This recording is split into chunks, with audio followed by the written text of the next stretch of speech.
ફૂલોને ક્યાં કોઈની નિંદાની પડી છે, એમને તો મહેક પ્રસરાવવાની પડી છે. ફૂલોને ક્યાં કોઈની લઈ લેવાની પડી છે, ફૂલોને ક્યાં કોઈનું લઈ લેવાની પડી છે, એમને તો મધુમક્ખીને મધમાખીને મધ આપવાની પડી છે. ફૂલોને ક્યાં નાત જાત ધર્મની પડી છે, ફૂલોને ક્યાં નાત જાત ધર્મની પડી છે, એમને તો દરેક જગ્યાએ સુવાસ ફેલાવવાની પડી છે. મિત્રો, આ છે મિત્રો ફૂલોની વાત. આજે હું એક એવા ફૂલની વાત કરવા જઈ રહ્યો છું જે સરસ રીતે સુગંધ ફેલાવીને ખૂબ સરસ જીવન જીવે છે. ભૂતકાળમાં પણ એમણે ખૂબ સરસ જીવન જીવ્યું. પરિવાર, સમાજ, ગામ, સંસાર, બધી જ જગ્યાએ. મિત્રો, આ છે મારા ગામનો એક છુપાયેલો હીરો.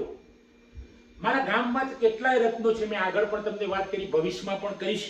મિત્રો, મારા ગામનો એક અનમોલ રત્ન છે, અનમોલ હીરો છે, અશરફભાઈ સદીકભાઈ ભટ્ટ. ટૂંકમાં અમે મિત્રો એમને કહીએ છીએ અશરફ શેઠ. અશરફ શેઠ એટલે અદ્ભુત માણસ. મિત્રો, નાનપણમાં મારા મોટાભાઈ રજનીભાઈના મિત્ર હતા અને એ એક જ ક્લાસમાં ભણતા હતા. એ મિત્રતાને લીધે અમારા આખા પરિવાર જોડે એમની મિત્રતા આજ સુધી અકબંધ છે. મિત્રો, આ પોતે ખેડૂત તો ખરા જ. એમના પપ્પા સદીક કાકા ભટ્ટ એ ખેડૂત હતા અને એમનો વારસો ખેડૂતનો તો ખરો, પણ જે પ્રેમનો વારસો એમનામાં હતો, કોઈ પણ અસ્પૃશ્યતા નહીં, કોઈ પણ અદેખાઈ નહીં, ઈર્ષ્યા નહીં, કોઈ ઈગો નહીં, અને સમાજની અંદર પ્રેમ પ્રસરાવો એમના પરિવારનો વારસો છે. મિત્રો, અશરફભાઈ શેઠ એક સરસ વેપારી પણ છે અને એ વેપારી એટલે અદ્ભુત વેપાર. મિત્રો, એ કરિયાણાના તો વેપારી છે જ, પણ સાથે સાથે પ્રેમના પણ વેપારી છે. પ્રેમમાં માત્ર એ પ્રેમ આપવાના વેપારી છે. પ્રેમ લેવો ના લેવો એ નથી. એમને એવું નથી કે મને પ્રેમનું વળતર જ મળે. મિત્રો, આ મારા ગામની અદ્ભુત મૂર્તિ. એના વિશે હું વાત કરું તો ક્યારેક અમે કોમિક પણ થાય, કોમેડી પણ થાય. એમના દુકાને ગયા હોય, જૂના ગામમાં દુકાન હતી, અત્યારે તો નવા ગામમાં હાઈવે પર એટલે કે રોડ ઉપર એમને સૌ બહુ મોટી દુકાન બનાવી છે. પણ એ વખતે જઈએ તો અમને તરત જ પૂછે, ઠંડુ બંડુ પીશો? એટલે હું કહીશ, ઠંડુ તો ઘરે પીને આવ્યા, બંડુ પીવડાવો. તો અશરફભાઈ બરાબર હસી જતા હતા. ક્યારેક એવું કહી નાખે કે ગરમ બરમ પીશો? તો હું કહી નાખું, ગરમ તો ચા પીને આવે છે, ઘરે પણ બરમ હોય તો મંગાવો. ખડખડાટ આજુબાજુના મિત્રો અમે હસતા. અને હું અને મારા મોટાભાઈ રજનીભાઈ મોટા ભાગે જ્યારે હું ગામડે જાઉં ત્યારે અશરફભાઈને મળવા જઈએ. ખૂબ આનંદી માણસ, અદ્ભુત માણસ. મિત્રો, એનાથી વિશેષ વાત છે એ કે મારા ગામના કેટલાય લોકોના લગ્ન પ્રસંગો હોય, મરણ પ્રસંગ હોય, સારા નરસા દરેક પ્રસંગે કોઈકને કરિયાણું જોઈતું હોય, બધું જ કરિયાણું. તમે મીઠાઈથી માંડીને શાકભાજીનું જે પણ મરી મસાલા એમાં જે ઉપયોગી આવે તે બધો જ સામાન અશરફભાઈ શેઠ કોઈ પણ જામીનગીરી વગર કોઈ પણ માણસને આપતા હતા ને આજે પણ આપે છે. મિત્રો, આ બહુ મોટી વાત છે. અમીર માણસને તો બધા આપી શકે કારણ કે એ વિશ્વાસ હોય કે પાછું આવશે.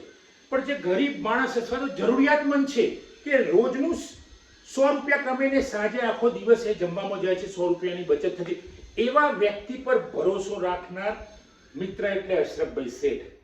અશરફભાઈ શેઠની ઘણી બધી આવી તો વાતો છે. મિત્રો, ખૂબ આનંદી માણસ છે અને આવા આનંદી માણસને મળવાથી આનંદ થશે.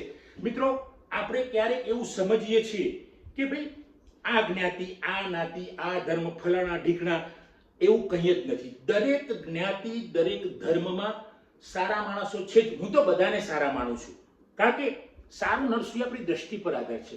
આંખો ભગવાનને આપણને આપી છે તો આપણે આંખોથી આપણી દ્રષ્ટિથી જોઈશું, બીજાની દ્રષ્ટિથી આપણી આંખો વડે શું કામ જોઈશું? મિત્રો, તો આવા અશરફભાઈ જે શેઠ જેવા.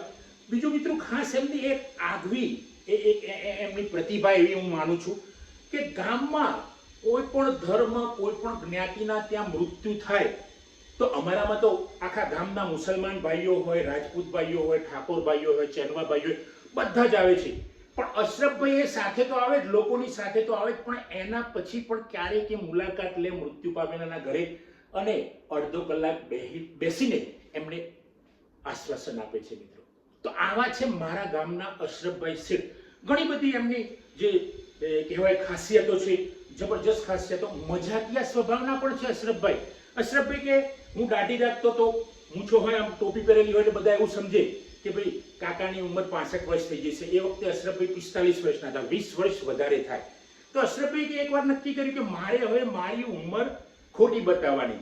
તો એકવાર કે હું બાઇક લઈને ઊભો હતો, રેલવે ક્રોસિંગ જે અને ટ્રાફિક હતું, રેલવે આવવાની હશે, એક ભાઈ આવીને પૂછ્યું કે કેટલી ઉંમર થઈ? કે બસ 45 વર્ષ થયા છે. શું વાત છે કે 45 વર્ષ થયા છે? સારું. પછી અશરફભાઈ આ મગજમાં રાખ્યું એટલે કે કાકા થોડા મોટા લાગે, કઈ વાંધો નહીં કાકા. બીજી વખતે ફરીથી પાછા કોઈક સ્ટોપ ઉપર ફરીથી બીજી કોઈક વ્યક્તિ મળી.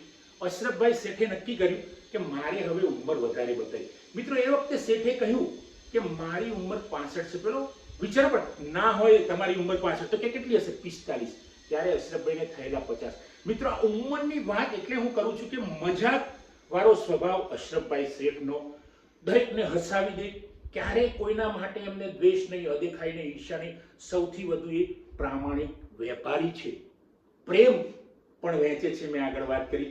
તો આવા વ્યક્તિને આપણે મળીશું, આપણી અંદર બદલાવ આવી જશે. મિત્રો અમારા પરિવાર સાથે ગરબો છે, અમારા દરેક મિત્રો સાથે અશરફભાઈનો ગરબો છે.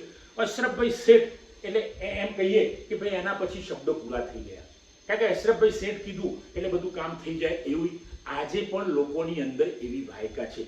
મિત્રો આવા શેઠ એટલે ગામડામાં રહેનાર, ખૂબ ઓછું ભણેલા, પણ એ પ્રેમના પાઠ જબરજસ્ત ભણ્યા છે. લોકોની જોડે કેવો વ્યવહાર કરવો એ અશરફભાઈ જોડે જબરજસ્ત નોલેજ છે. લોકોની સાથે ગુસ્સે થયા વગર કેવી રીતે વાત કરવી એ અશરફભાઈ જોડે પાવર છે. અશરફભાઈના ચહેરા પર હંમેશા સ્મિત હોય, એ પણ અશરફભાઈની એક આગવી કલા છે, ખાસિયત છે. ક્યારેય ગુસ્સો ન કરવો, તકલીફમાં પણ ક્યારેય નિરાશ ન થવું, અને કોઈક એમને આવીને કોઈક દુઃખની વાત કરે તો મેં પોતે જોયેલું છે, એમની આંખમાં આંસુ આવી જાય.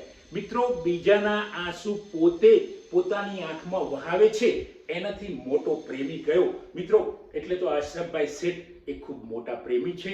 ખૂબ સમાજને, દરેક સમાજને, દેશને, હું તો કહું ગમે તેને એ પ્રેમ કરનાર વ્યક્તિ છે. આવા અશરફભાઈ શેઠને ખરેખર હું વંદન કરું છું. મિત્રો આવા શેઠ દરેક ગામમાં હશે, પણ અશરફભાઈને હું ઓળખું છું એટલે એમના વિશે વાત કરી. દરેક જગ્યાએ આવા સારા માણસો છે. નેગેટિવ વિચારવાની જરૂર નથી કે એક જ જગ્યાએ હોય, બધી જ જગ્યાએ દુનિયામાં સારા માણસો છે. આપણે દ્રષ્ટિ બદલવાની છે મિત્રો. તો